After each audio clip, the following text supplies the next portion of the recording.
And breaking news is in Garden Grove, where a chemical tank is at risk of exploding. Good evening, and thank you for joining us. I'm Pat Harvey. SkyCal is over the tank right now. Firefighters continuing to spray it with water, trying to keep it cool.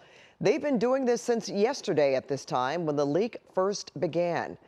40,000 people in this area have been forced to evacuate, and that includes parts of Cypress, Stanton, Anaheim, Buena Park, and Westminster. CBS LA's Michele Gile begins our team coverage with more on what's leaking and why firefighters are so concerned. Michele.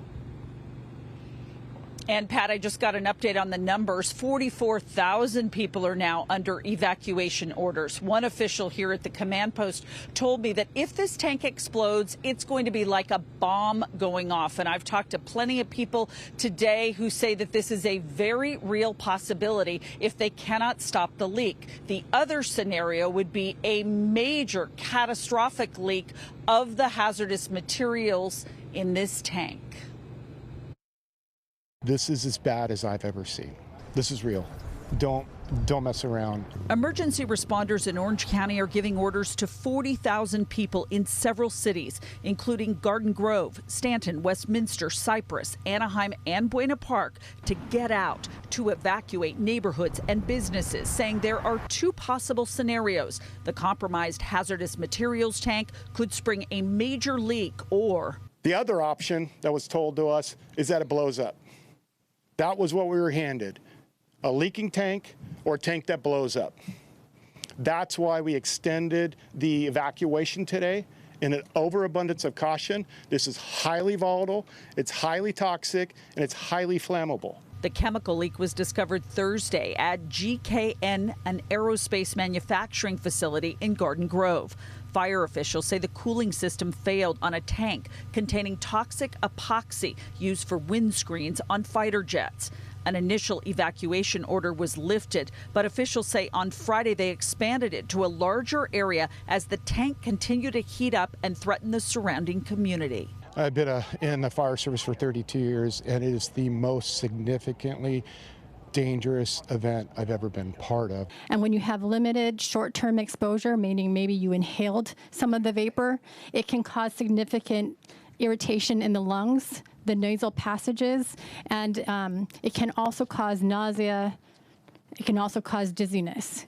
At an afternoon briefing, authorities say that the air quality registered within normal limits. Contractors for the Environmental Protection Agency are monitoring the air. They set up devices in the parking lot of Rancho Alamitos High School that was closed for the day. As experts across the country work with local hazmat teams to try and mitigate the danger, it's a wait-and-see game. The other concern we have is it's extremely flammable, and in its current state, very reactive and can cause that explosion, which is why we have that hard perimeter in place. So when can people go back home? Well, I asked that question, and very simply, the officials say we do not know. Here's another thing, Pat, that I just found out. There's a strawberry festival, a very, very popular event going on right now in Garden Grove. Tomorrow there was a parade planned and a 5K. Well, that's now been canceled. We're live in Los Alamitos. I'm Michele Gile. Back to you. Serious repercussions. Thank you so much, Michele. And assignment editor Mike Rogers is monitoring this leak at the desk.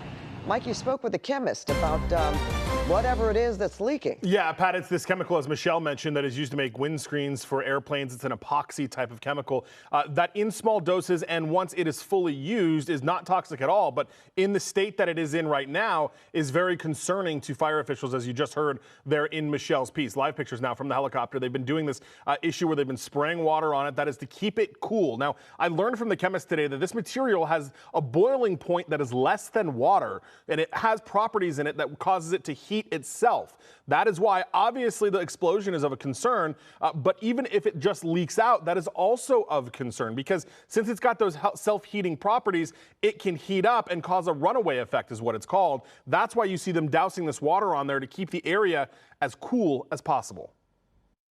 In an uncontrolled environment with a leak, you can potentially have a lot in the atmosphere, and any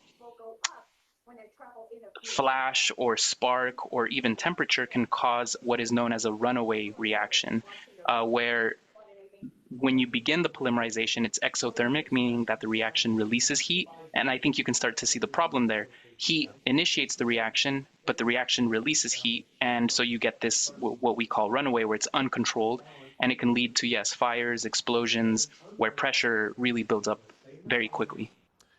Yeah, and so that's the issue here. As we go back out live to the helicopter now, you can see this. Even if it were to leak out, there is still the chance that it explodes. And as Michele pointed out, there are tanks next to it that also have combustible materials. So really a tough situation here and unknown exactly when this is all going to happen. You heard Michele say there's not a lot of options here for firefighters or for the crews that are handling all of this. Hopefully somebody comes up with some kind of solution that will, mitigate this issue. But as of the moment, we're waiting for it to either leak out on its own and deal with whatever problems that entails or explode potentially, which is also, of course, very concerning, Pat. No, very daunting. Yeah. All right. Thank you, Mike.